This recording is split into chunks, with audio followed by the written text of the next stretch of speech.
I have been wanting to do traditional Elder Scrolls lore videos for some time, but there are already YouTubers covering the deep and vast Elder Scrolls lore, so never had any idea of where to start, to doing some research, and I came across a fairly interesting character from Elder Scrolls Online, Rada Al-Saran. Those who play Elder Scrolls Online know him well as the villain in multiple events. Rada, Redguard, and Vampire Lord of the Grey Host. But his story does not start there. Before he became a vampire, he was a great warrior from Yokuda, where there are many great sword saints. So he went to master the art of sword combat in Hammerfell, particularly the art of Shiha, the spirit sword. He became so talented in swordsmanship, he boasted his skills could even defeat the gods. Likai, the goddess of swordsmanship, sought to humble Rada and challenge him to a duel. She came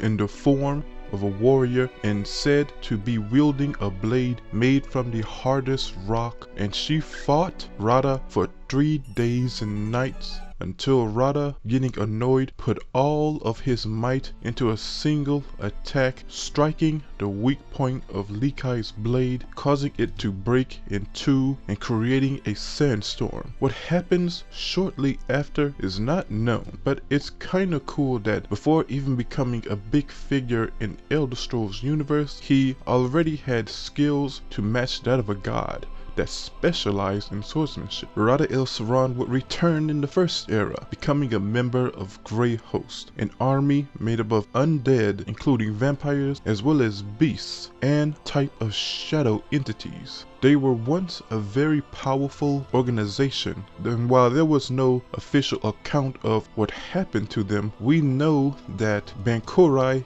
Garrison and the Elysian Empire were involved in their massacre. Some survived due to King Styrich, current leader of the Grey Host, making a deal with Molag Bal, and the army would be held in his dimension of Cold Harbor forever. Rada Al-Saran survived the massacre and would spend his time trying to return his friends from Cold Harbor and return the Grey Host to the power it once had. In the second era, Rada is now the leader of Grey Host and has a plan to turn the Skylit King into a vampire as a way to gain power and influence in Skyrim, but was stopped by the Vestige. Rada then sought the influence of High King Savgrim of Solitude in exchange for great power. King Savgrim happily agreed. This deal gave Grey Host free reign to operate however he pleased. Now Rada will move on to his true goal, bringing back the old army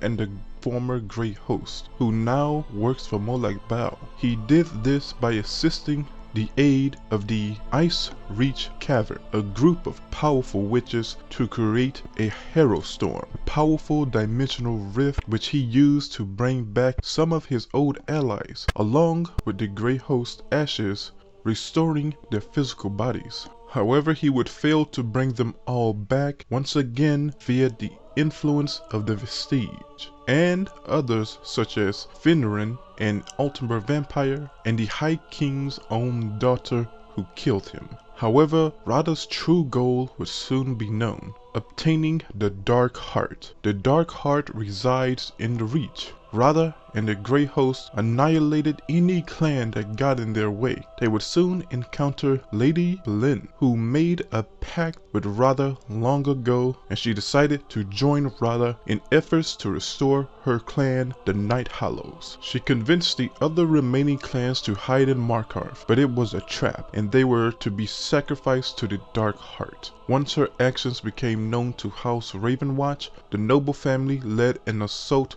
on Night Hollow Keep, discovering the Dark Heart, awoken and absorbing souls of the people of Markarth, which was bigger in that era. Lady Belin, after taking in some of the Dark Heart's power, faced the Vestige and Arena, a Reachman. They would defeat Lady Belin with the power of the Daedric Prince Nemira, possessing Arena, which cost her her life. But this would only slow down Rada's plans. Now Rada will bind the Grey Host to the Dark Heart, freeing the remaining members of the Grey Host clan out of Cold Harbor, and severing the Grey Host contract with Molech Bal, sacrificing the Reach to make this clan immortal. Rada opened a gateway into the sanctuary of Grey Haven, where he created a dark storm that would consume all souls in Reach. We have waited thousands of years for this moment. From the depths of the darkest shadows, we will rise again, our fallen legions, to avenge our wretched purgatory. We will rebuild our empire on the souls of the meek, and you will know the dark heart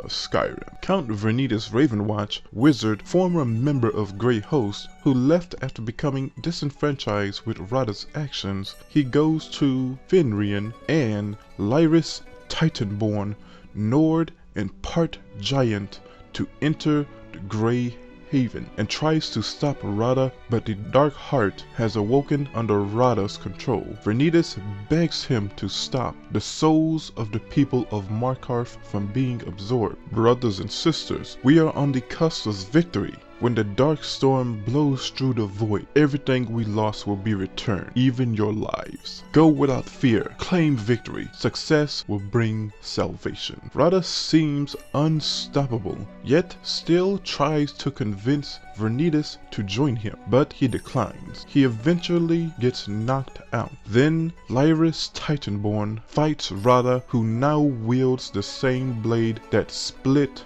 Likai's weapon in two. As the battle goes on, Rada unleashes his true power, that of a vampire lord. Vernidus tells Titanborn that winning through brute force is impossible. He devises a plan to use the souls to trap Rada and drain his power, which works, and slowly it depletes him until he is finally defeated. Likai is on the far shores, dancing with her mocking blade. Goodbye, Rada. I wish I could have found salvation for us both. His spirit then disappears into a golden flame, his soul trapped forever within Grey Haven. And so far, that is the end of Rada Al-Saran's story. What do you guys think? I personally think he's a pretty interesting character, a character that works from behind the scenes, one whose goal is not simply power, but to free his people, leading him to gain the great power of Dark Heart, attaining infinite power of the endless void, beyond oblivion. He's somewhat arrogant, yet has a boundless devotion to his organization. His defeat is almost tragic. I truly hope he makes a return in later games, hopefully Elderscrolls 6, because beyond his story and character, his appearance is just awesome. An ancient red guard vampire with a badass sword and has an actual awesome giant vampire lord form. I mean, what's not to like? Also could delve a little bit more into his backstory and how he became a vampire. Personally, he gives off a very fallen hero vibe to me. Anyway, tell me what you think. Did I go over the detail too much or not enough? Did I mess up the names worse than I think I actually did? Whatever your opinion, please tell. And also, please remember to like, sub, and hit the bell.